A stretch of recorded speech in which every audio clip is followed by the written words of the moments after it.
What if an ancient myth wasn't just a story? I mean, what if it literally walked among us? Today, we're diving into a legend that haunts a centuries-old fortress in India. It's a story that kicks off with a modern-day mystery that, honestly, just shouldn't be possible. So at the very heart of this whole thing is a question that feels like it's straight out of an impossible crime novel. Every single morning, inside a temple at the Asirgarh fort, fresh flowers are found at the altar. But here's the catch. The entire fort has been locked up tight since midnight. So who or what is getting in? Okay, let's just break this down for a second because it's wild. The fort gets completely sealed every night at midnight. There's only one way in to the Shiva temple inside. And yet, when the priest shows up at dawn to unlock everything, the flowers, they're already there, perfectly arranged. This isn't just a one-time thing.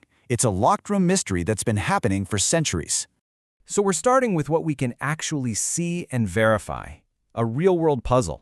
This strange, unexplained ritual that has baffled people for generations. And, this isn't some new internet mystery. For centuries, the people living near the fort have known all about this. They actually have an unspoken rule. You just don't ask who leaves the flowers. Because their explanation, well, it isn't logical. It's legendary.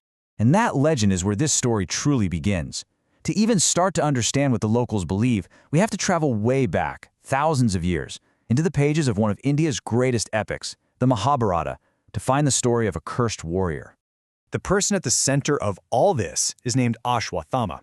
Now, he wasn't just any warrior. He was the son of the legendary teacher Dronacharya, so he was destined for greatness.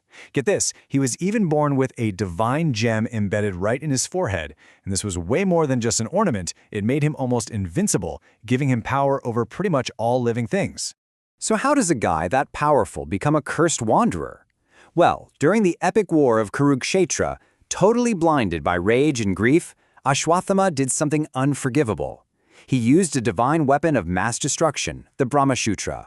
As punishment, Lord Krishna literally tore the gem from his forehead, leaving a wound that would never, ever heal. And then he was condemned to roam the earth in agony until the end of time itself. Just think about that for a second. The curse wasn't just immortality. It was immortality defined by total isolation and constant, unending pain. That's a punishment so much worse than death. And according to the legend, he's still out there, carrying that burden right now. Which brings us right back to today and our mystery.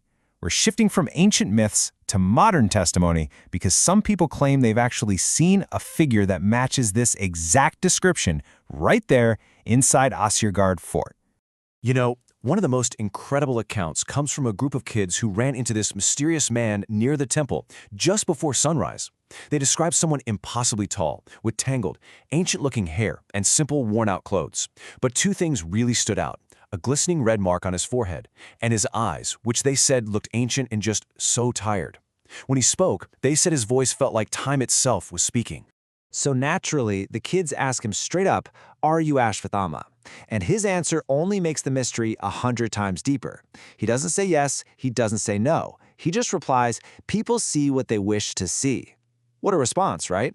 It puts the entire burden of belief right back on you. And this right here is the absolute key. That red mark on his forehead, was it just a simple mark of devotion, the sacred kumkum powder that any pilgrim might wear? Or was it a drop of blood from a wound that never heals, the physical proof of that ancient curse? Everything hangs on how you interpret that one single detail. And the encounter ended just as strangely as it began. The moment the temple priest arrived, the kids glanced away for just a split second. When they looked back, he was gone. No sound, no footsteps, not even a shadow. He had just vanished into thin air. So this brings us to the final and maybe the most important question of all. The real power of this legend isn't about whether some cursed warrior is real. It's about why a story like this manages to stick around for thousands of years. So why does this particular story have such staying power? It's obviously more than just a spooky campfire tale. Legends like this survive because they act as these powerful mirrors, reflecting something really essential about who we are as people. The figure at the fort supposedly said something else, something incredibly profound. He said that some wounds never heal, not because of a curse, but because of guilt. Wow. That one sentence completely reframes this epic, divine punishment into a deeply personal, psychological burden that anyone can understand. And that's the real key, isn't it? These ancient epics, they aren't just adventure stories, they are masterclasses in human nature. Ashwatthama's story isn't really about a magic gem or a superweapon. It's a timeless warning about the consequences of rage, the crushing weight of guilt, and the fact that living forever is a curse, if it's also a life without peace. So, the takeaway from all this is surprisingly clear, and it applies to every single one of us. This legend is a powerful reminder.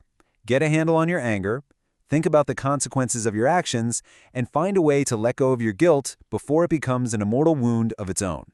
In the end, whether you believe an immortal warrior is leaving flowers in a locked fort, it kind of misses the point. The story of Asergar and its mysterious visitor survives for one simple reason. It wraps a timeless human truth inside an unforgettable mystery. And that is a combination that will just never get old.